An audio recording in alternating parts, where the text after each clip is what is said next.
कौन सभी को परम पूज्य गुरुदेव जी के चरणों में कोटि वंदन, सत्य आचार्य जी के चरणों में कोटि वंदन, मुख्य केंद्रीय प्रभारी स्वामी परमादेव जी के चरणों में कोटि वंदन, मुख्य केंद्रीय प्रभारी साध्वी देवप्रिया जी के चरणों में कोटि वंदन, मुंबई पतंजलि परिवार के प्रमुख आदरणीय सूर्य जी को हृदय से वंदन, आदरणीय मेधा जी, आदरणीय अभय जी, आदरणीय संतोष जी, कार्यरत पूरी मुंबई की टीम, उन सभी को हृदय से वंदन। यहाँ पर आदरणीय संजय जी, आदरणीय दीपक जी, नारायण जी, किशोर जी और आप सभी को हृदय से वंदन। आदरणीय शरद जी को हृदय से वंदन करते हुए आज का योगाभ्यास शुरू करेंगे। तो सभी को पता है कि योग माने भगवान ने जो हमें अनेक प्रकार की शक्ति दी है,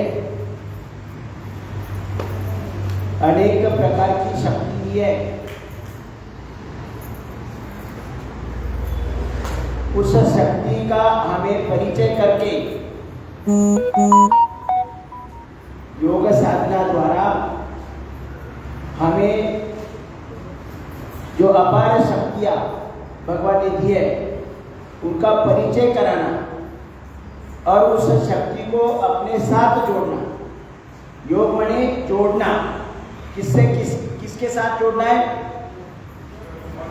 अपने को अपनी शक्ति के साथ जोड़ना है, खुद को अपने को अपने अंदर भगवान ने जो अपार शक्ति दी है उस शक्ति के साथ जोड़ना है और उस शक्ति को अपने जीवन के लिए और समाज के जीवन के लिए उपयोगी बनाना है और संपूर्ण जगत को सफल और संपन्न जीवन देना है। ये योग का अर्थ है। योग का अर्थ यानी योग माने जोड़ना, योग माने जोड़ना। तो किसको किसके साथ जोड़ना है? हमें खुद को अपने अंदर वाली अपार शक्ति के साथ जोड़ना है। फिर उसके अंदर अपार शक्ति है, गुण कौशल्य है, बुद्धिमत्ता है, ध्यान है, प्रेम भाव है, सहनशीलता भाव है। सहनशीलता भाव समाहित करने की शक्ति भी है और एकात्म भाव। इतनी सारी शक्तियां भगवान ने हमें दी है, लेकिन आज हमें उन शक्तियों का पता नहीं है। अज्ञान के कारण हमें पता नहीं है। तो उन शक्तियों को जागृत करके, उनकी पहचान करा के हमें उनके साथ जोड़ना है और उन शक्तियों को हमारे जीवन के लिए उपयोगी बनाना है और उसका उपयोग करके लेना है। और इसका आखिरी लक्ष्य क्या है? मानव को दोबारा मानव स्वभाव में लेके आना है। आज किस स्वभाव में है? दानव स्वभाव में है। सबको पता है, सब मान्य भी करते हैं। सब सोच टोटल 100% मानव चोला है। मानव चोला तो है, लेकिन स्वभाव दानव का है और इसीलिए गड़बड़ी है। शरीर भी गड़बड़ी वाला काम कर रहा है। शरीर की एक एक सेल, जिन 37 ट्रिलियन सेल से अपना शरीर बनाए, वो सभी सेल्स आज गलत काम कर रहे हैं कि नहीं? गलत काम कर रही है, इसीलिए तो बीमार हो रहे हैं। इसीलिए तो कोई सिगरेट पी रहा है, कोई दारू पी रहा है, कोई नॉनवेज खा रहा है, कोई मांस मच्छी खा रहा है। अलग अलग जो हमारे शरीर के लिए उपयोगी नहीं है वो हम ले रहे हैं। इसका कारण क्या है कि हमारी शरीर की एक एक सेल कैरेक्टरलेस है। मैंने दानव स्वभाव में, एक एक सेल दानव स्वभाव में है। तो ये दानव स्वभाव से वापस मानव स्वभाव में लेके आना है और मानव स्वभाव में जब आएगी तो भगवत स्वभाव में आएगी। मानव स्वभाव यानी भगवत स्वभाव। मानव का स्वभाव कैसा होना चाहिए? भगवान जैसा, क्योंकि हम भगवान की संतान हैं। हम भगवान की संतानें हैं तो हमारा स्वभाव भगवान जैसा ही होना चाहिए। आज किसी का भी नहीं है, और उसका कारण है हमारी 37 ट्रिलियन सेल्स आज कैरेक्टरलेस है। सारे विश्व के 850 करोड़ मानव की, केवल अपनी नहीं है, सारे विश्व के मानव की ये 37 ट्रिलियन सेल्स कैरेक्टरलेस है और दानव स्वभाव में है। इसीलिए सब जगह गड़बड़ी हो रही है। वैयक्तिक जीवन में भी बीमारी आ रही है, अनेक प्रकार के व्यसन हो रहे, झगड़े हो रहे, धोखाधड़ी हो रही है, कालाबाजारी हो रही है, युद्ध हो रहे, झगड़े हो रहे, कहीं आंदोलन हो रहा है, वहाँ गाड़ियों को आग लगाई जाती है।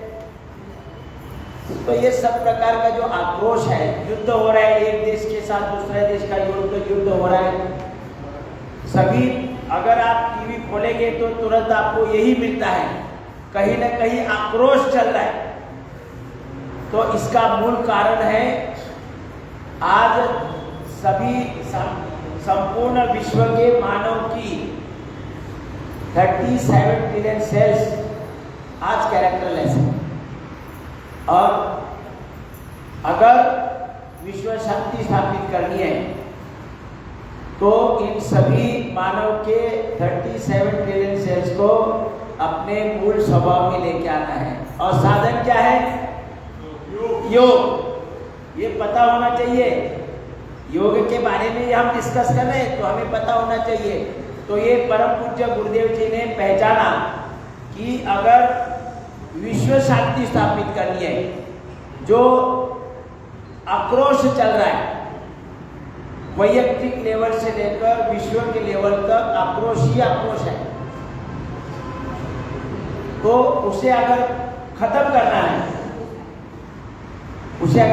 करना है तो मानव को दोबारा मानव स्वभाव में लेके आना है। और उसके लिए उनकी एक की 37 ट्रिलियन सेल्स, उनका स्ट्रक्चर और कैरेक्टर ठीक करना है। तो ये कैरेक्टर तब ठीक होगा जब हम योग साधना द्वारा हमारा पाचन, शोषण और विसर्जन सही करेंगे। क्या करेंगे? पाचन, शोषण और विसर्जन सही करेंगे। और उसके लिए साधारण सी क्रिया है, कोई कठिन क्रिया नहीं है। पाचन, शोषण और विसर्जन सही करने के लिए कोई ज्यादा कठिन क्रिया की आवश्यकता नहीं है। अगर हम कपालभाति करेंगे, पहली सबसे आसान और सभी को करने के लिए कोई समस्या नहीं आने वाली ऐसी क्रिया कपालभाति।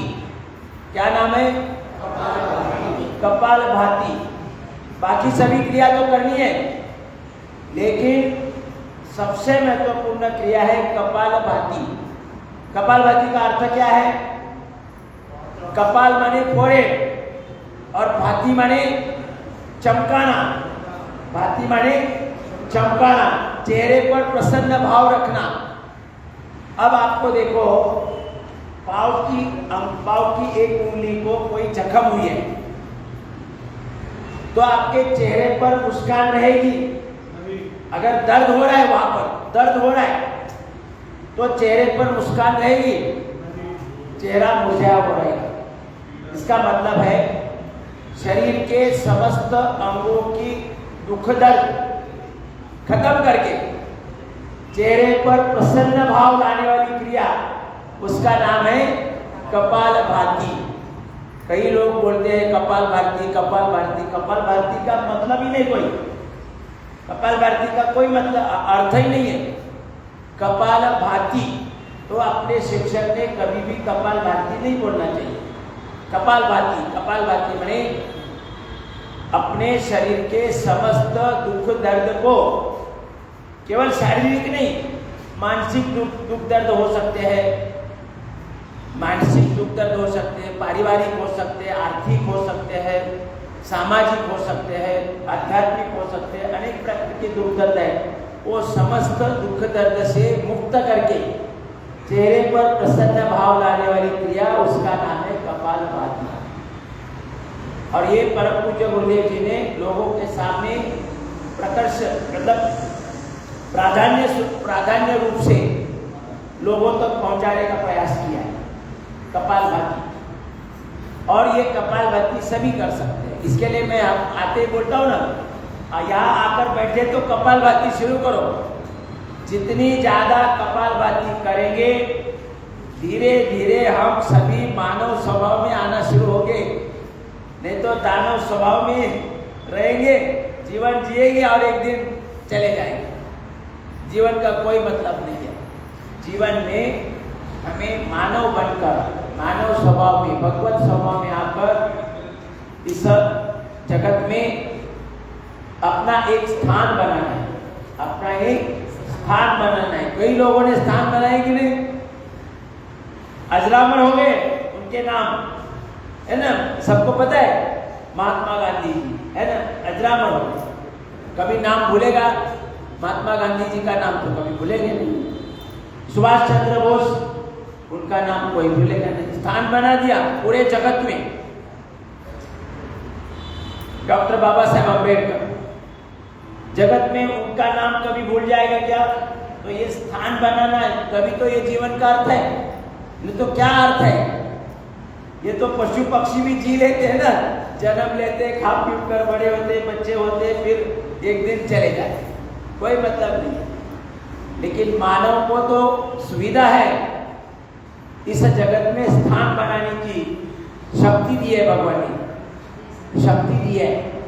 उस शक्ति का उपयोग अगर करना है और मानव को दोबारा मानव स्वभाव में आकर अपने जीवन, अपने को, खुद को इस जगत में अलग से स्थान बनाना है।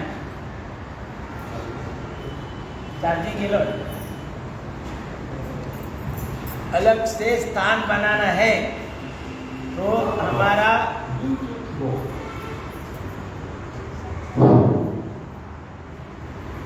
क्या करना पड़ेगा? पाचन, शोषण और विसर्जन सही करना पड़ेगा।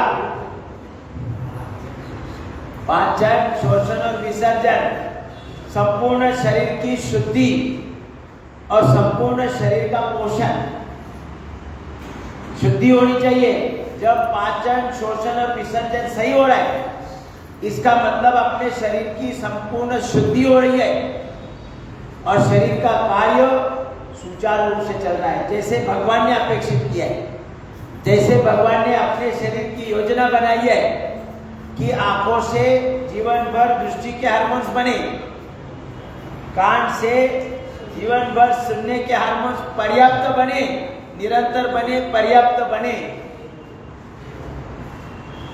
नाक से सूंघने के लिए आवश्यक हार्मोन्स की निर्मित करते रहे। तो ये कार्य तब चलेगा जब हमारा पाचन, शोषण और विसर्जन सही होगा, हमारे संपूर्ण शरीर की शुद्धि होगी, शरीर में ब्लड सर्कुलेशन सही होता रहेगा। और इसके लिए साधारण सी क्रिया है, कौन सी? कपालभाति क्रिया है, उससे प्राप्त करना है पाचन, शोषण और विसर्जन। कोई बात नहीं। कपालभाति, तो कपालभाति कितना महत्वपूर्ण है सुनो। अभी हम लोग योग में क्या क्या कर रहे हैं? सूक्ष्म व्यायाम कर रहे हैं, योगिक जॉगिंग कर रहे हैं, सूर्य नमस्कार कर रहे हैं, दंड बैठक कर रहे हैं, 12 प्रकार के आसन कर रहे हैं, 8 प्राणायाम कर रहे हैं, इतना सब कुछ कर रहे हैं कि नहीं? इन सभी के द्वारा हमें जो लाभ होता है उसमें से 99% लाभ अकेली कपालभाति से होता है। तो ये ना समझे कि भाई अगर 99% लाभ अकेली कपालभाति से होता है तो 1% के लिए योगिक जॉगिंग, सूर्य नमस्कार, दंड बैठक, सूक्ष्म व्यायाम, 12 प्रकार के आसन, 8 प्राणायाम काय के लिए करना है ना? ऐसा मन में आएगा ना कि भाई कपालभाति करने से अगर 99% लाभ मिलता है और 1% लाभ बाकी संपूर्ण ये क्रिया करने के लिए क्यों समय बर्बाद करेंगे, ऐसा लगेगा ना। लेकिन ऐसा नहीं है। देखो, हार्डवेयर के साथ सॉफ्टवेयर और ध्यान, तो केवल सॉफ्टवेयर चलेगा नहीं, हार्डवेयर चाहिए कि नहीं। कंप्यूटर है, पूरा ढांचा कंप्यूटर का डब्बा है, उसके अंदर सॉफ्टवेयर फिट किया है, तो सॉफ्टवेयर ये 99% है, लेकिन ढांचा ही नहीं होगा तो सॉफ्टवेयर कहाँ फिट करेंगे, मतलब वो 1% है, 1% है।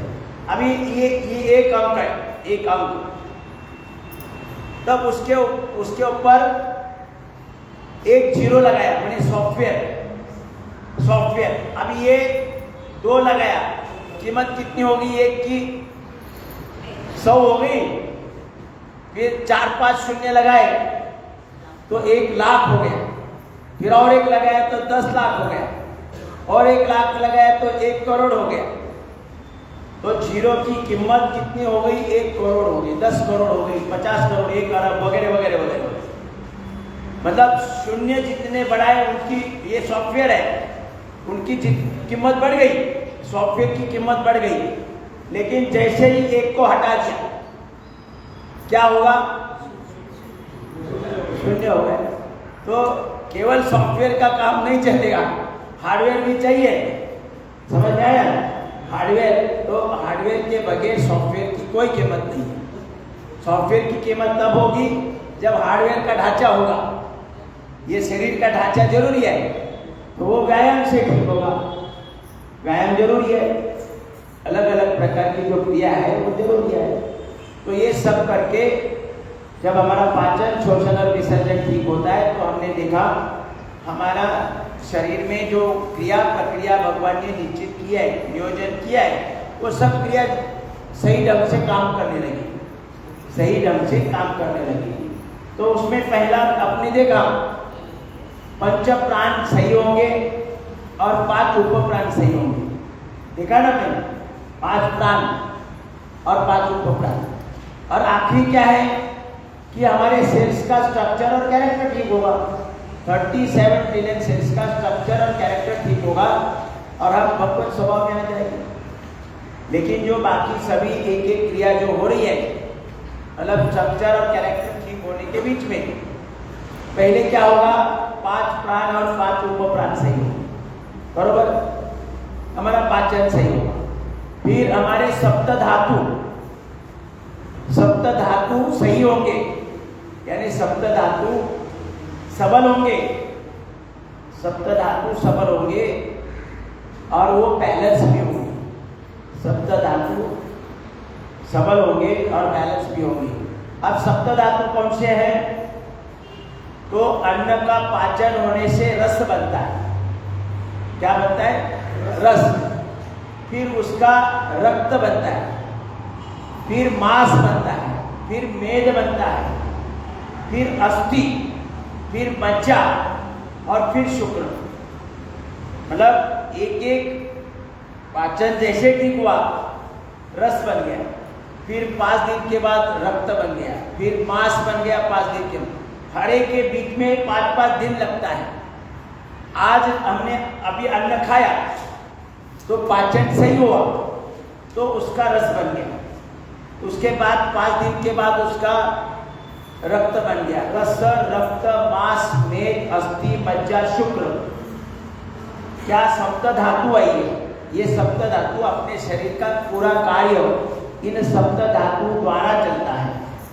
रस, रक्त, मांस, मेद, अस्थि, मज्जा, शुक्र, ये सप्त धातु है। तो ये सप्त धातु तब बनेंगे जब हमारा पाचन, शोषण और विसर्जन सही होगा। ये हमेशा ध्यान में रखना है। जो भी अभी हो रहा है, मतलब क्या क्या हो रहा है हम देख रहे हैं ना, तो वो क्या क्या हो रहा है वो देखते समय ये ध्यान रखना है वो किस कारण हो रहा है, पाचन, शोषण और विसर्जन सही हो रहा है। ये बोलना नहीं है, ये पाचन, शोषण और विसर्जन सही होने के कारण 5 प्राण सही होंगे, 5 उप प्राण सही हुए, फिर हमारे सप्त धातु सबल होंगे और वो बैलेंस भी होंगे।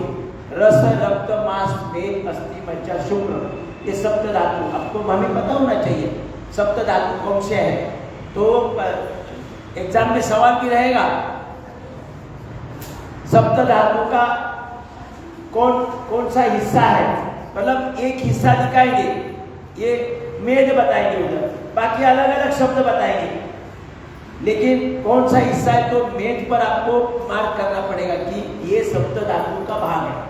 सप्त धातु कुछ लिखने की जरूरत नहीं है, मैं बार बार आपको बोल रहा हूँ, आप लिखते जाएंगे आपको कुछ नहीं आएगा, लिखने की जरूरत नहीं है। किताबें अभी किताबें दे रहे हैं ना, आज दे रहे, तो किताब में जो लिखा है वो क्यों बार बार लिखते हैं? पूरा कंसंट्रेशन करो, पूरा कंसंट्रेशन, तभी आपको आएगा। रस, रक्त, मांस, मेद, अस्थि, मज्जा, शुक्र, ये सात सप्त धातु अपने सबल होंगे, यानी पुष्ट होंगे, स्ट्रॉन्ग होंगे और वो बैलेंस भी होंगे। इनको आज अन्न खाया तो उसका शुक्र बनने में कितना समय जाता है? 35 दिन जाता है। कितना? 35 दिन।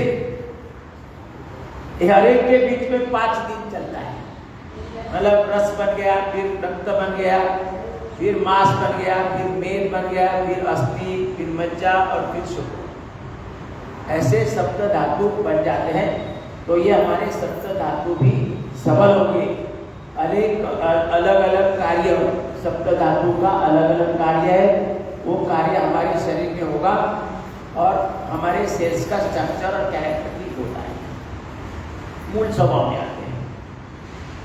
उसके बाद हमारा शरीर और समस्त ये ब्रह्मांड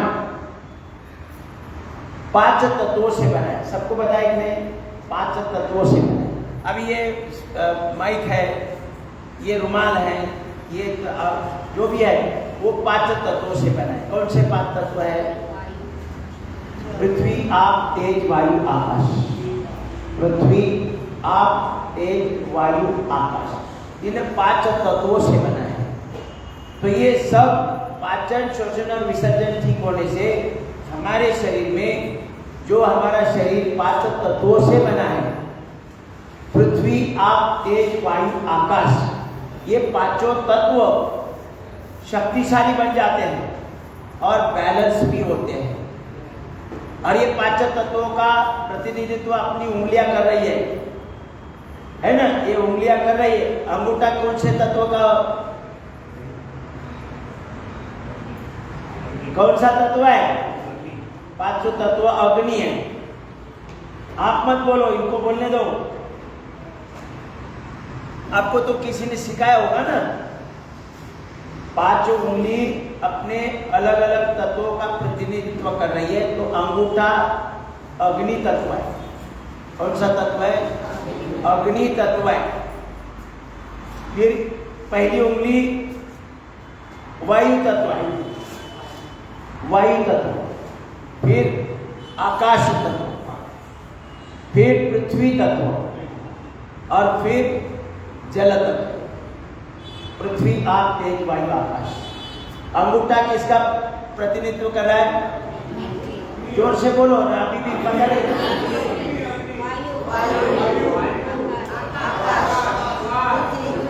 पृथ्वी। तो ये 5 तत्वों का प्रतिनिधित्व, अपने शरीर में 5 तत्व है। ये इसमें स्पीकर में भी 5 स्पीकर, ये जो स्पीकर माइक बना है 5 तत्वों से बना है। ये मोबाइल बना है 5 तत्वों से बना है। हर चीज 5 तत्वों से बना है। पूरा ब्रह्मांड 5 तत्वों से बना है। तो उनका बैलेंस होना चाहिए। जैसे ही इम्बैलेंस होता है, गड़बड़ी हो जाती है।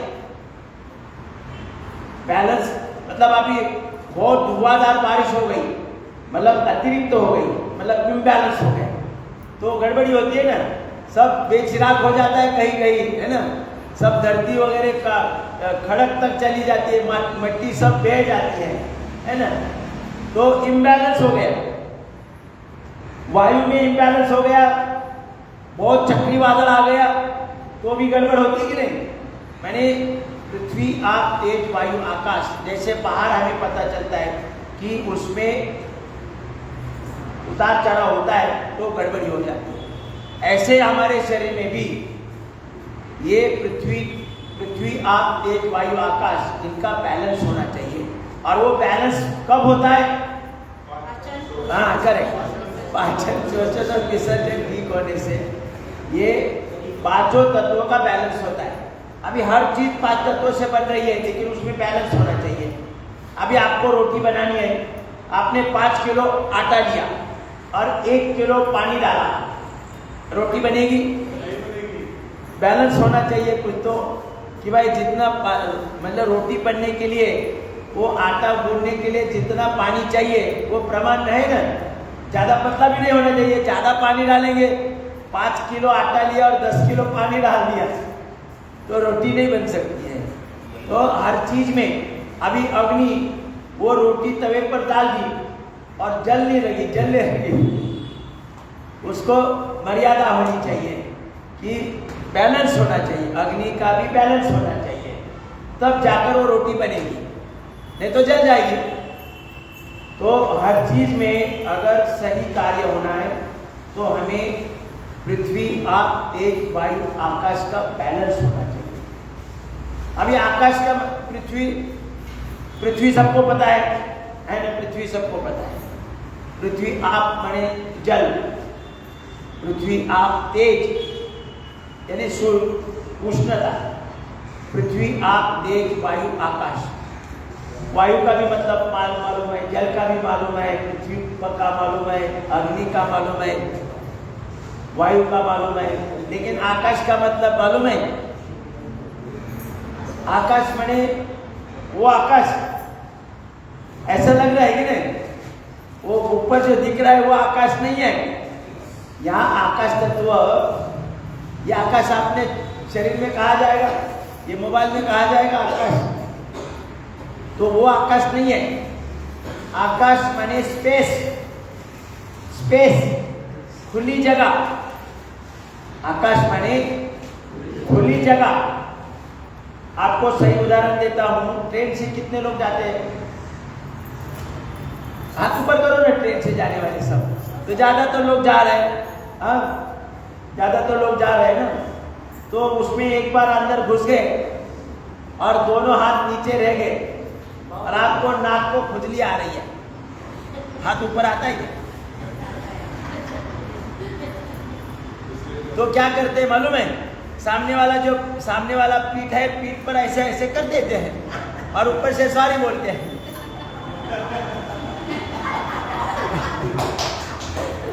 तो मैंने स्पेस नहीं है। क्या हो गया? स्पेस नहीं है। आप अभी ये 25 लोग बैठे हैं, आराम से योग कर रहे हैं, अभी इधर 200 लोग बिठा दिए, करेंगे क्या योग? तो क्या चाहिए? स्पेस यानी खुली जगह। क्या चाहिए? खुली जगह। तो आकाश अपने इसमें पृथ्वी आप तेज वायु आकाश, आकाश का मतलब क्या है? स्पेस, खुली जगह। अभी आपका हमारा जठर है, जठर में 2 किलो अन्न समाहित हो गया, समाहित हो सकता है, ऐसा मान लो 2 किलो। अभी आपने 3 किलो भर दिया तो क्या होगा? जठर टाइट होगा ना, ऐसे हिलेगा क्या? हिलेगा नहीं ना, तो पाचन कैसे होगा? मैंने उसको क्या चाहिए? स्पेस चाहिए, जगह चाहिए, ऐसे मूवमेंट करने के लिए जगह चाहिए। तो ये जगह भी अपनी सही होनी चाहिए, ज़्यादा भी खाली नहीं होनी चाहिए और मतलब कमी भी नहीं होनी चाहिए, स्पेस होनी चाहिए। तो ये स्पेस बनाने की भी व्यवस्था भगवान ने अपने शरीर में लगाई है। ये पांचों तत्व कहाँ पर हैं? मूलाधार में पृथ्वी तत्व है। अपने यहाँ अलग अलग चक्र है ना, मेरुदंड पर गुदा भाग के से शुरू होता है, ये यहाँ तक अपना मेरुदंड है। तो मेरुदंड के ऊपर ये अलग अलग चक्र है। पहला कौन सा है? मूलाधार, गुदा भाग के जगह पर मूलाधार है। उसके थोड़ा ऊपर स्वादिष्ठान है। क्या है? स्वादिष्ठान।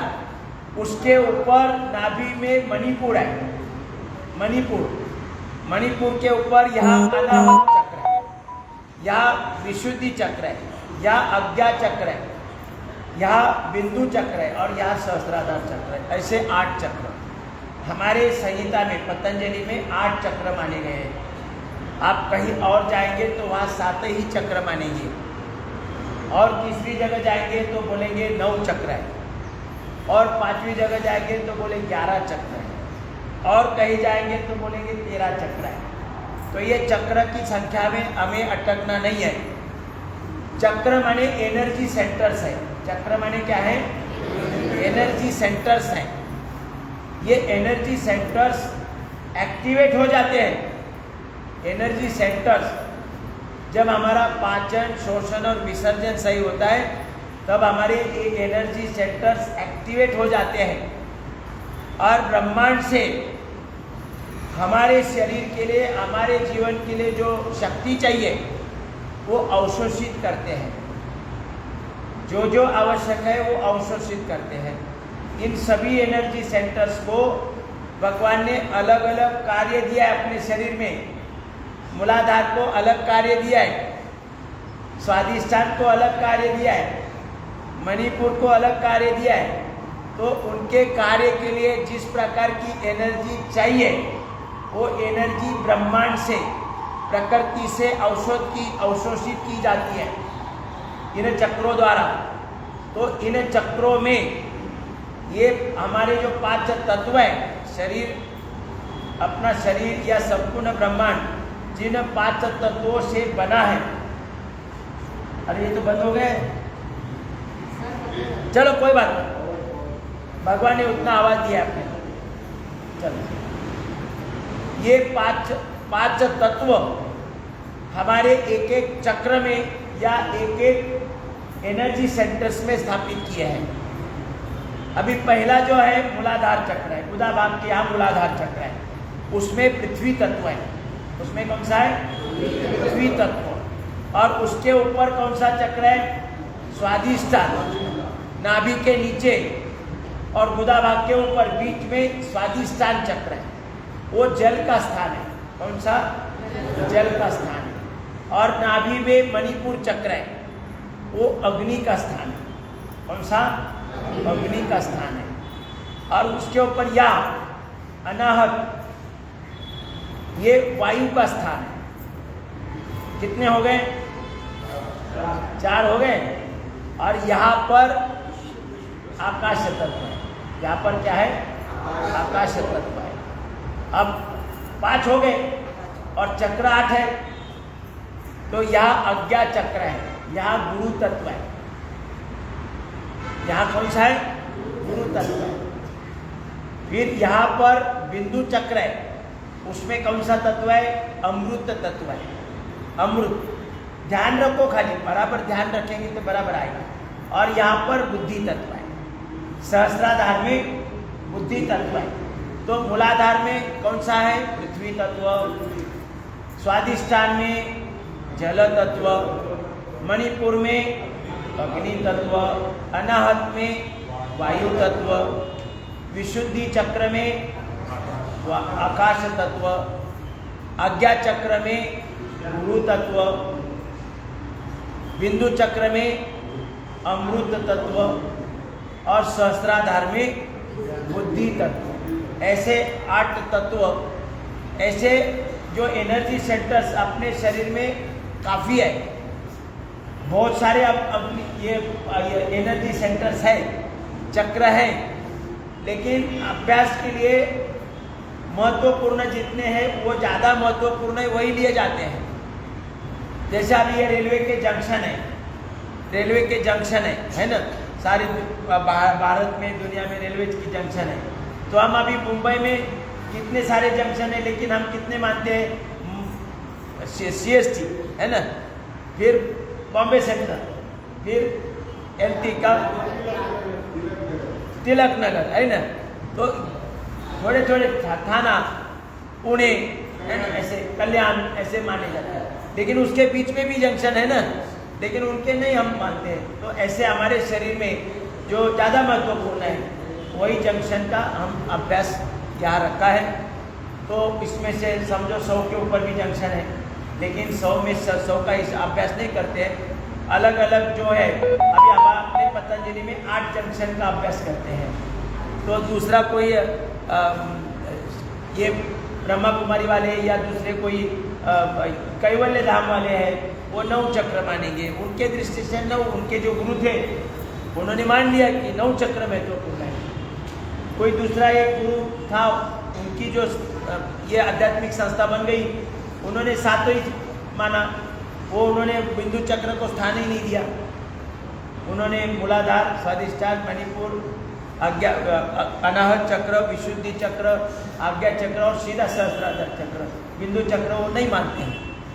ललना चक्र, बिंदु चक्र नहीं मानते हैं। तो ऐसे अपने यहाँ 8 चक्र मानते हैं। तो ये 8 चक्रों में अपने ये 5 तत्वों का स्थान बन गए हैं। कौन से 5 तत्व? पृथ्वी, आप, तेज, वायु, आकाश। पृथ्वी तत्व कहाँ पर है? जोर से आवाज आएगा तो भी पता चलेगा। और जल तत्व स्वादिष्ठान में, जल तत्व। फिर अग्नि तत्व मणिपुर चक्र में, सबको ध्यान होना चाहिए, मणिपुर चक्र। फिर वायु तत्व अनाहत में, अनाहत। और आकाश तत्व विशुद्धि चक्र में। यहाँ गुरु तत्व, यहाँ अमृत तत्व बिंदु चक्र में, और यहाँ सहस्त्राधार में बुद्धि तत्व। तो हमारे शरीर में जैसे मैंने बताया कि रोटी बनाने के लिए 5 तत्व बैलेंस होने चाहिए, वैसे हमारा शरीर का कारोबार सही चलने के लिए हमारे ये 5 तत्व बैलेंस होने चाहिए। 5 तत्व बैलेंस होने चाहिए। कोई भी तत्व कम ज़्यादा होने से गड़बड़ हो जाएगी, लेकिन ये 5 तत्व बैलेंस सबल और बैलेंस होने के लिए क्या होना चाहिए? अभी लाइन पर आ गया। मतलब ये रिजल्ट है। 5 प्राण, 5 उपप्राण सही होना, सप्त धातु सही होना, 5 तत्व सही होना, ये रिजल्ट किसका है? पाचन, शोषण और विसर्जन। तो पूरे योग में सबसे महत्वपूर्ण क्या है? पाचन, शोषण और विसर्जन। और उसके लिए साधारण क्रिया कौन सी है? कपालभाति, है ना? साधारण क्रिया है कपालभाति। साधना कौन सी है? तब योग। साधना कौन सी है? योग। लेकिन क्रिया कौन सी है? कपालभाति। ये साधारण क्रिया से, कपालभाति से हमें 99% लाभ मिलेगा। लेकिन केवल सॉफ्टवेयर बनने के काम नहीं चलेगा, हार्डवेयर भी चाहिए। और केवल हार्डवेयर से ही काम नहीं चलेगा, केवल हार्डवेयर से काम नहीं चलेगा, सॉफ्टवेयर होगा तभी रोग से बचेंगे। अभी देखो अपने यहाँ मुंबई में ही कोई अधिकारी थे, पुलिस ऑफिसर, 6 फुट हाइट, एकदम तगड़ी बॉडी, बचपन से रोज जिम का व्यायाम कर रहे थे, एक दिन भी छूटता नहीं था, एकदम तगड़ी बॉडी, पुलिस ऑफिसर थे, बड़े ऑफिसर थे। लेकिन एक समय आया, उनका जिम का व्यायाम तो चालू था, लेकिन खाली हार्डवेयर मजबूत था। उन्होंने प्राणायाम वगैरह कभी किया नहीं। तो एक समय आया, वो कैंसर ग्रस्त होकर, कैंसर से पीड़ित होकर उन्होंने खुद की रिवॉल्वर ने आत्महत्या की। तो केवल हार्डवेयर का काम नहीं है, हार्डवेयर के साथ सॉफ्टवेयर भी चाहिए। जब तक हार्डवेयर के साथ सॉफ्टवेयर नहीं है, तब तक हम रोग से नहीं बच पाते हैं। ढांचा सही रहेगा लेकिन रोग भी होंगे। अभी अपने कोई क्रिकेटर का नाम सबको पता होगा, कैंसर हुआ उनको, जो भी है ना, हम तो नहीं देखे, वो कल केस करेगा तो मुझे कब कैंसर हुआ था, सबको पता है कि नहीं? मतलब वो कितना व्यायाम करते हैं, व्यायाम भरपूर होता है कि नहीं उनका क्रिकेट खेलने के लिए। साधारण व्यायाम से नहीं, तो खाली हार्डवेयर ठीक होता है। हार्डवेयर ठीक होने से काम, रोग से नहीं बचेंगे। रोग से बचना है तो सॉफ्टवेयर की फाइल ओपन होनी चाहिए। और सॉफ्टवेयर की फाइल कब ओपन होगी? पाचन, शोषण और विसर्जन सही होगा। पाचन, शोषण, विसर्जन सही होगा तो हमारी 37 ट्रिलियन सेल्स को पर्याप्त ऑक्सीजन, ग्लूकोज और इंसुलिन मिलेगा। और निरंतरता से मिलता रहेगा। ऑक्सीजन और ग्लूकोज का ज्वलन होगा, कौन जलाएगा? Correct, insulin. ऐसा तुरंत पता होना चाहिए, तब आप अच्छे शिक्षक बनेंगे। ऑक्सीजन और ग्लूकोज का ज्वलन होने के लिए आग लगाने का काम कौन करेगा? इंसुलिन करेगा। तब वहाँ एनर्जी निर्माण होगी और उस एनर्जी पर अलग अलग सेल की सॉफ्टवेयर की फाइल ओपन होगी। और सॉफ्टवेयर क्या ना बनाया किसने? प्रोग्रामिंग तो भगवान ने किया है ना। तो प्रोग्राम भगवान जो भी बनाता है, पवित्र बनाता है, पूर्ण स्वरूप बनाता है, उसमें गलत कमांड नहीं होती। जब हमारी एक एक सेल की सॉफ्टवेयर की ओरिजिनल फाइल ओपन होगी, एक एक सेल के अंदर सारा ब्रह्मांड समाया हुआ है। ये प्रभु की माया है। मतलब इतनी सेल कि जो हमें आंखों से दिखाई नहीं दे रही। अपना एक बाल है ना, एक बाल के अंदर करोड़ों सेल्स है। एक बाल के अंदर करोड़ों सेल्स है, तो हमें कैसे दिखाएंगी? इतनी माइक्रो लेवल। लेकिन उसी माइक्रो लेवल की सेल के अंदर सारा ब्रह्मांड समाया हुआ है। इतनी शक्ति है, माया है। ये भगवान की माया है, ये भगवान की माया है। तो एक एक सेल की सॉफ्टवेयर की फाइल ओपन होगी, ओरिजिनल सॉफ्टवेयर की फाइल, पैरेलल सॉफ्टवेयर की फाइल नहीं है, ओरिजिनल जो भगवान ने प्रोग्रामिंग किया है। तो जो प्रकार के हार्मोन्स बनने वही बनेंगे कि नहीं? जिस प्रकार के हार्मोन्स बनने वही बनेंगे। आईसेट पे दृष्टि के हार्मोन्स बनेंगे, आईसेट पे क्या सुनने के हार्मोन्स बनेंगे? नहीं तो ऐसा होगा ना, मुझे मुंह से दिखाई दे, हाँ?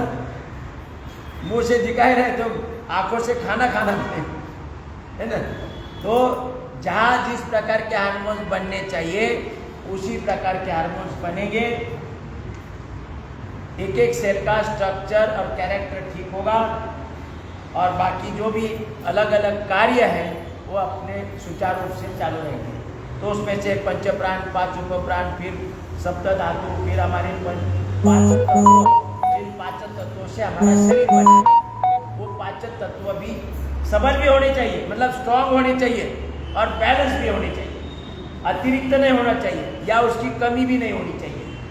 जैसे मैंने बताया 5 किलो आटा लिया, 1 किलो जल लिया, है ना। बैलेंस होना चाहिए। तो हर चीज का बैलेंस होना चाहिए, तभी ये सब संसार, हमारा शरीर या पूरा संसार सुचारू रूप से कार्य करेगा। तो ये 5 तत्व बैलेंस होंगे। फिर हमारा जो शरीर है जो कार्य कर रहा है वो कार्य वात, पित्त और कफ कैसे बनता है, किससे चलता है? वात बनता है। तभी वात जो है वो हमारा सर्कुलेशन का काम करता है। वात क्या करता है? सर्कुलेशन का उपयोगी है कि नहीं? वात नहीं होगा तो सर्कुलेशन होगा ही नहीं, दिल्ली का माल गली में जाएगा ही नहीं है, ट्रांसपोर्टेशन होगा ही नहीं है। तो वात आवश्यक है ना। वायु कौन सा तत्व है? वायु तत्व है कि नहीं? ट्रांसपोर्टेशन करना। तो वात। फिर कौन सा? पित्त। पित्त बनना चाहिए, पित्त बनना चाहिए तभी तो पाचन होगा। अग्नि से ही पाचन होगा, मतलब पित्त की जरूरी है कि नहीं। फिर कफ भी जरूरी है, क्योंकि ये पूरा ढांचा अगर कफ के द्वारा बंधा नहीं है, कफ के द्वारा बंधा नहीं है तो ये खुले खुले अंग रहेंगे। तो ये कफ के द्वारा, मेद के द्वारा संपूर्ण उसको आकार आया है। ये जो मेद है, मांसपेशी है, मेद है, ये कफ से बनता है। कब से बनता है? कफ से बनता है। तो ज़्यादा गले लट्ठ हो गया तो समझ लेना कि इसका कफ बढ़ गया है। ज़्यादा कफ से ज़्यादा बढ़ेगा, ये मेद ज़्यादा होगा। तो तीनों जरूरी है कि नहीं? वात, पित्त, कफ। इसके बगैर अपना शरीर कार्य ही नहीं करेगा। लेकिन फिर भी उसको त्रिदोष माना गया है ना। वात, पित्त, त्रिदोष बोलते हैं ना, त्रिदोष। तो ये वात, पित्त, कफ बैलेंस होना चाहिए। जैसे ही अतिरिक्त होता है गड़बड़ी होती है। पित्त बढ़ेगा तो एसिडिटी होती है, सबको पता है। तो एसिडिटी नहीं होनी चाहिए, तो पित्त बराबर निर्माण होना चाहिए, ज़्यादा नहीं होना चाहिए। कम होगा तो पाचन ही ठीक नहीं होगा। पाचन ठीक नहीं होगा ना, तो कब बनेगा? कफ बनेगा, ज़्यादा कफ बनेगा। तो तीनों तत्व बैलेंस, सबल भी होने चाहिए और बैलेंस भी होनी चाहिए। सबल भी होनी चाहिए और बैलेंस भी होनी चाहिए। वो कब होंगे? ये ध्यान में रखो हमेशा।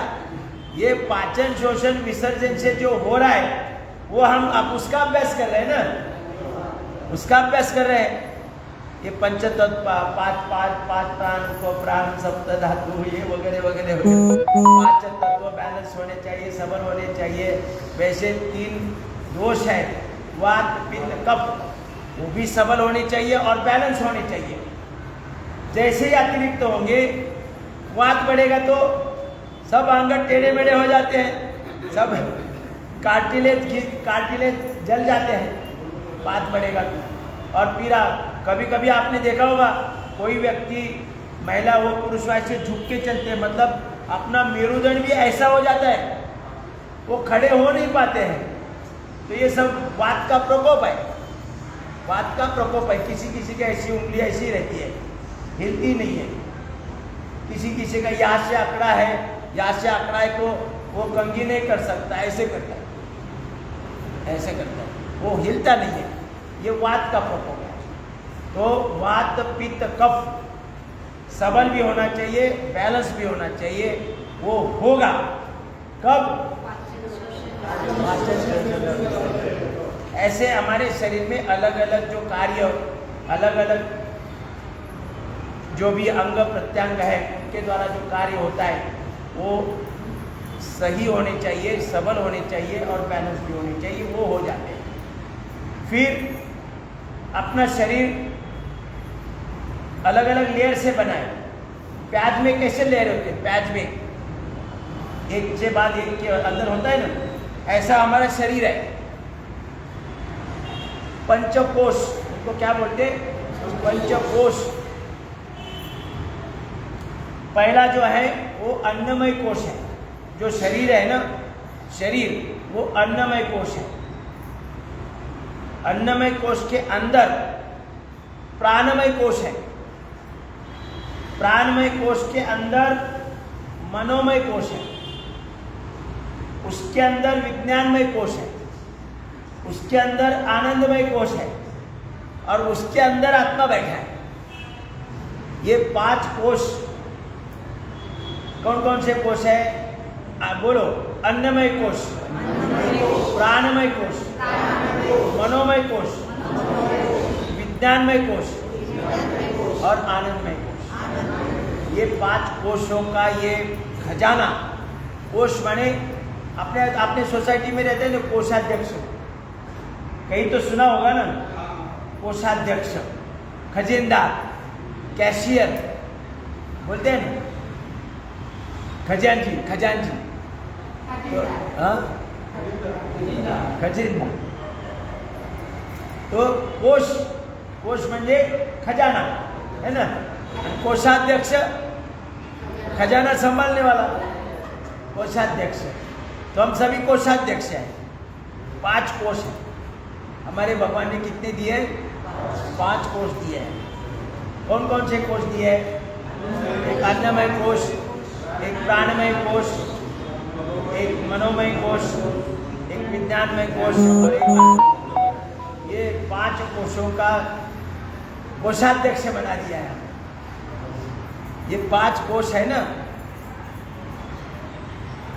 ये 5 कोश सबल होने चाहिए और बैलेंस भी होने चाहिए और उनका विकास शुद्ध स्वरूप में होना चाहिए, शुद्ध स्वरूप में होना चाहिए। कितना समय है? 15 मिनट। तो अपना शरीर पंचकोशीय देह है। क्या है?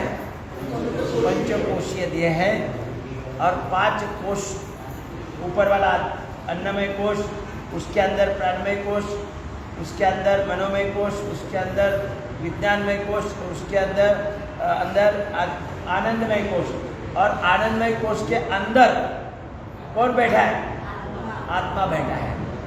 तो ये आत्मदर्शन तब होगा जब हमारे पांचों कोश शुद्ध स्वरूप में विकसित होंगे, उसी को आत्मदर्शन होगा। जिनका भी पंचकोशीय देह की शुद्धि होगी, पंचकोशीय देह का शुद्ध स्वरूप में विकास होगा, तब हमें आत्मदर्शन होगा, आत्मा का दर्शन होगा। आत्मा अंदर बैठा है, तो आत्मदर्शन होने के लिए हमारे पांचों कोशों का विकास शुद्ध स्वरूप में होना चाहिए। कैसा होना चाहिए? शुद्ध स्वरूप में होना चाहिए। तो ये कब होगा? अभी बराबर लाइन में, बराबर है ना? ये सब हम पाचन शोषण, ये पाचन शोषण ही हमारा महत्वपूर्ण उद्देश्य है। उसके लिए क्या करना है? योग करना है। पाचन शोषण और विसर्जन के लिए क्या करना है? योग करना है। योग द्वारा एक ही दवा है, योग। ऐसे तो शरीर में अनेक डॉक्टर ने बीमारी, दुनिया भर की बीमारी शोध लगाई है, दुनिया भर के नाम है, अलग अलग अंगों के अलग अलग रोग के नाम है। एक आँख लिया तो आँख की अनेक प्रकार की बीमारियां, किसी को कैटरैक्ट होता है, किसी को नजदीक नहीं दिखता है, दूर का दिखता है, किसी को दूर का दिखता है, दिखता नहीं, नीचे नजदीक का दिखता है, किसी को कलर विजन होता है, यानी सब वाइट वाइट ही दिखता है, मतलब ब्लैक एंड वाइट दिखता है, कलर दिखता ही नहीं है, कलर विजन है ना। ऐसे किसी को एक की जगह दो दिखता है, तीन दिखते है ना। तो कितने सारे बीमारी है, एक अंग लिया तो कितनी सारी बीमारी है, और उसके लिए कई सारे डॉक्टर हैं, ENT स्पेशलिस्ट, वो स्पेशलिस्ट है ना। डॉक्टर हड्डी का अलग, हार्ट का अलग, हृदय, ये किडनी का अलग डॉक्टर, किडनी स्पेशलिस्ट। और आपको पता है जो स्पेशलिस्ट होता है ना जिस चीज का, वहीं से वो मर जाता है। तो एक मजे की बात है, हार्ट का स्पेशलिस्ट हार्ट अटैक होके ही मर जाता है। हाँ, नीतू मांडके कैसे मर गए? नीतू मांडके का नाम सुना है? एक दिन में कई सारे हार्ट की ऑपरेशन करता था, कई सारे ऑपरेशन, पूरे दुनिया में घूम घूम कर ऑपरेशन करता था, लेकिन किससे मरा? किडनी स्पेशलिस्ट है, वो किडनी फेल होने से मर जाता है। लेकिन अपने यहाँ एक ही दवा है, योग। उससे कोई मर जाता है क्या? योग का स्पेशलिस्ट 150 साल देखता है, 200 साल, 300 साल, 400 साल, वो मरता है।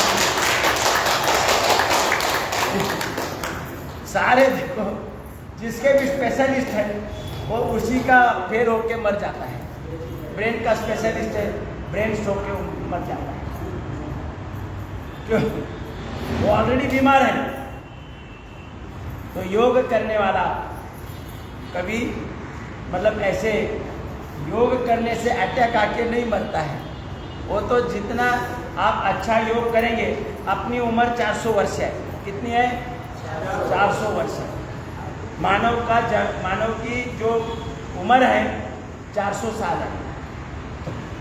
लेकिन 400 साल माने 100 साल में बचपन है, 200 में युवा है, 300 में प्रौढ़ावस्था है, और 400 में बुढ़ापा है। आज क्या हो गया? योग ना करने से चारों 60 के नीचे आ गए हैं, है ना। मतलब थोड़ा सा बचपन, थोड़ा सी युवा, थोड़ा सा प्रौढ़ावस्था, और 60 में चला। मतलब चारों एक 60 में सीमित हो गए हैं। हो गए कि नहीं? कोई 50 में जा रहा है, कोई 60 में जा रहा है, कोई 70 में जा रहा है ना। रोड पर ऐसे चलते हैं, कोई चलते हैं ना, कोई पूछेगा, दूसरा दोस्त आता है, बोलता काय बाबूराव काय चाललंय? काय नाही, आता काय 65 झाली, आता वाट बघतोय कधी बोलावं। कारण उसका कारण क्या है? जो शरीर का महत्व ही नहीं मालूम। हमें काय के लिए भेजा है भाई भगवान ने? 60-65 साल में जाने के लिए नहीं भेजा है। 400 साल अच्छा जीवन जीकर इस धरती पर अपना स्थान बनाना है, अपना नाम अजरामर करना है। ये खाली जन्म लिया, कुछ खा पी ली, शिक्षा ली, डिग्री डिप्लोमा लिया, बच्चे हो गए, गाड़ी बंगला लगाया, बस हो गया, खत्म। इसके आगे कुछ नहीं। लेकिन बाकी कितने लोग हैं जिनके नाम अजरामर हो गए, है ना? अजरामर हो गए कि नहीं? तो ऐसा कुछ करना चाहते हैं कि नहीं चाहते? है? कि खाली 60-65 के अंदर कब बुलावा राह देख रहे हैं, है ना? हर कोई वैसा ही बोलता है। अब क्या है, सब हो गए, बच्चों की शादी वादी हो गई, नाते पोते हो गए, अभी बुलावा कब आता है वो देख, इतना ही काम है। तो ये जीवन नहीं है। जीवन में हमें कुछ ना कुछ हट के करना चाहिए। जीवन में हमें कुछ ना कुछ हट के करना चाहिए, जो सब नहीं कर सकते, हट के करना चाहिए, तब हमारा स्थान बनेगा समाज में, इस धरती पर स्थान बनेगा। तो इसके लिए सबसे प्राइम रिक्वायरमेंट है पाचन, शोषण और विसर्जन। जो भी स्थान बनाना है वो बाद में बनेगा, लेकिन पहले क्या होना चाहिए? पाचन, शोषण और विसर्जन ठीक होना चाहिए। तब हमारे 37 ट्रिलियन सेल्स का स्ट्रक्चर और कैरेक्टर ठीक होगा और हमारे पंचकोशीय देह शुद्ध स्वरूप में विकसित होगा। पंचकोशीय देह शुद्ध स्वरूप में विकास होना चाहिए। कैसा होना चाहिए? शुद्ध स्वरूप में विकास। अगर अशुद्ध स्वरूप में विकास होगा तो गड़बड़ी वाला, आज जो काम करते हैं ना, ऐसे गड़बड़ी वाला काम होगा। शुद्ध स्वरूप में विकास होना चाहिए और ये शुद्ध स्वरूप में पंचकोशीय देह का विकास कब होगा?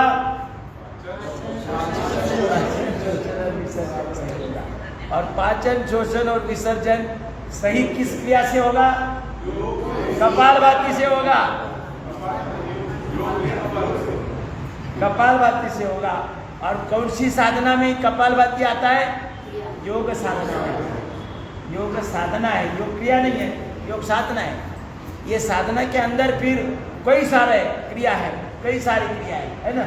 ये सूक्ष्म व्यायाम है, योगिक जॉगिंग है, सूर्य नमस्कार है, दंड बैठक है, अनेक प्रकार के आसन है। हम तो 12 आसन सिखाते हैं, लेकिन कई सारे आसन है, कई सारे आसन है। और फिर 8 प्राणायाम है, कई सारे प्राणायाम है, हम लोग 8 प्राणायाम सिखाते हैं। और फिर ध्यान की अवस्था है, ये सारा पूरा इसमें आता है, बरोबर? योग साधना में अनेक क्रिया है, लेकिन सबसे महत्वपूर्ण क्रिया है कपालभाति। अब जिसके कपालभाति नहीं होता है, जिनके मंत्रीगण भ्रष्टाचारी बन गए हैं और गोल मटोल ऐसा बन गया है, मतलब खुद ही खा रहे हैं, तो उन्होंने क्या करना है? अरे भाई बन रहा है तो मरकट आसन, क्या करना है? वो पेट हिलने, अभी इतना बड़ा पेट है, कपालभाति करेगा तो हिलेगा क्या? मतलब जोर से हवा मारनी पड़ेगी तब हिलेगा। तो उसको क्या करना है? मरकट आसन करना है। जो मंत्री है ना, खा खा कर सुस्त हो गए, मंत्री खा खा कर सुस्त हो गए, उनको थोड़ा सा निचोड़ना है, ऐसे निचोड़ना है। तो उसके लिए मरकट आसन, पीठ पर सोकर मरकट आसन करना है। फिर कंदरासन करना है, बोझ उठाना है, ऊपर नीचे करके उनको थोड़ा हल्का करना है। मंत्री खा खा कर भ्रष्टाचारी बनते हैं ना, तब खुद ही खा रहे, दिल्ली का माल गली में भेजते ही नहीं है, बनाते और खुद ही खा रहे, है ना? आजकल ऐसे लोग हैं ना भ्रष्टाचारी, कई सारे। रोज टीवी देखो, यहाँ भ्रष्टाचार हो गया, वहाँ भ्रष्टाचार हो गया। 1000 करोड़ का पहले तो थोड़ा थोड़ा होता था, लाख का, 1000 का, लाख का होता था। अभी बढ़ते बढ़ते करोड़ों में गया। अभी तो आज 10,000 करोड़ का, कोई बोलता है कि 5 लाख करोड़ का धोखाधड़ी कर दिया। एक प्रोजेक्ट बन गया, वो प्रोजेक्ट था 100 लाख करोड़ का, तो उसमें से 50 लाख करोड़ का घपला हो गया, ये सब घपले गड़बड़ी हो रही ना। हाँ, तो ये भ्रष्टाचार हो रहा है। क्या हो रहा है? तो ऐसे अपने मोदी सरकार के मंत्री अगर भ्रष्टाचार करेंगे तो दिल्ली का माल गली में कुछ भेजेंगे नहीं, वो तो कुछ भेजते तरी है, कोई प्रोजेक्ट बन भी जाता है, लेकिन हमारे तो भेजते ही नहीं है, सब खुद ही खाकर ऐसे गले लट्ठे बन जाते हैं कि चलना मुश्किल हो जाता है। धीरे धीरे चलते, ऐसे धीरे धीरे चलते, कभी काठी लेकर चलना पड़ता है। इतना मतलब भ्रष्टाचार बहुत बढ़ गया है।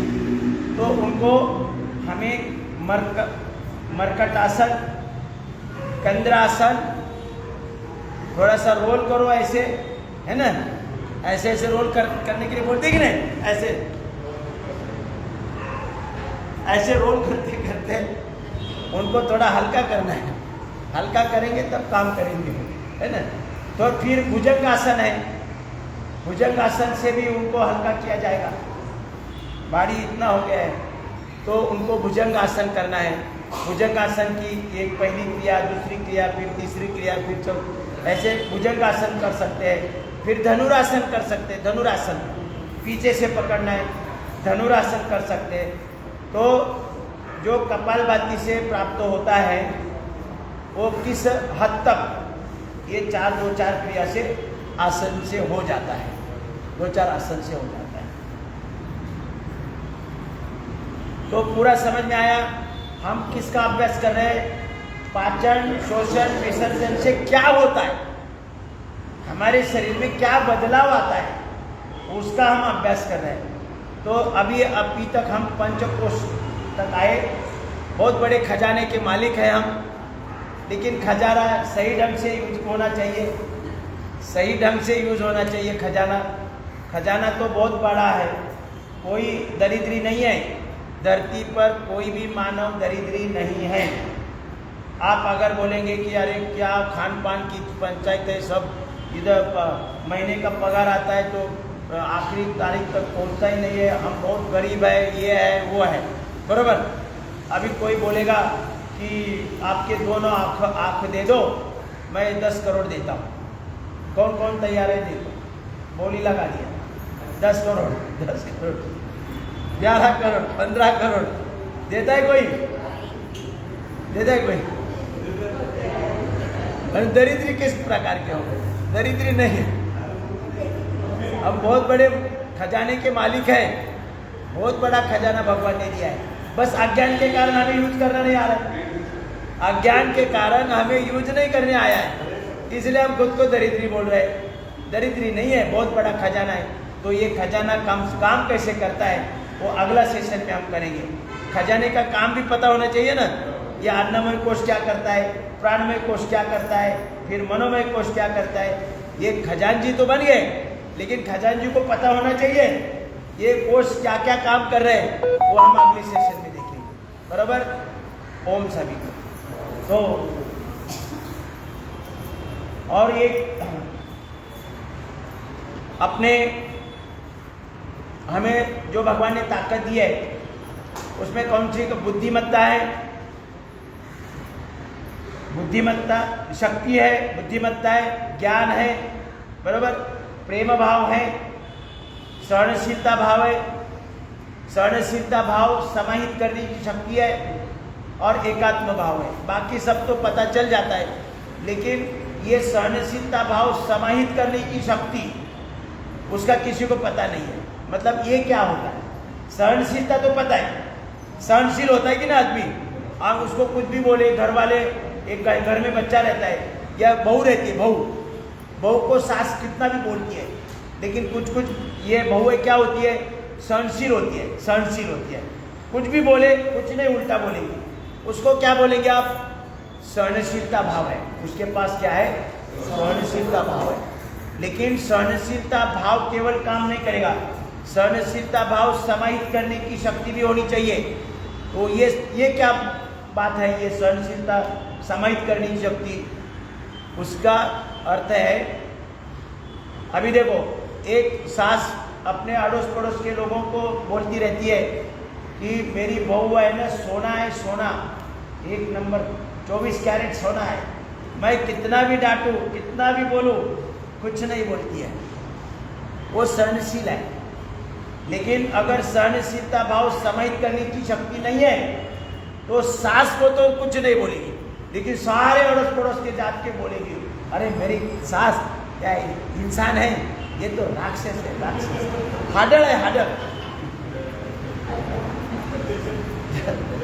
तो जब ये सास उनको बोले जाएगी तो हंसेंगे ना, बोले अरे क्या सोना है, क्या 24 कैरेट है, ये 24 कैरेट है। तो सब हमारे पास उगल देती है, हमारे पास आकर सब उगल देती है, तेरा सब भांडा फोड़ कर दिया है। तो उसको क्या बोलेगा, उसके पास क्या नहीं है, सहनशीलता बात समाहित करने की शक्ति नहीं है, समाहित करने की शक्ति नहीं है, धारण करने की शक्ति होनी चाहिए, तब वो सहनशीलता का लाभ है। नहीं तो ऐसी सहनशीलता क्या काम की है, वहां तो नहीं बोलेगी, लेकिन सारे पड़ोसी को बोलेंगे ये सास क्या है, सास है, अरे ये हडल है। समझ गए ना, सहनशीलता भाव भगवान ने दिया है, उसके साथ साथ सहनशीलता भाव समाहित करने की शक्ति भी दी है भगवान ने। तो ये सारे गुण अपने पास होने चाहिए, और वो कब होंगे, जब हमारा पाचन सब सही होगा।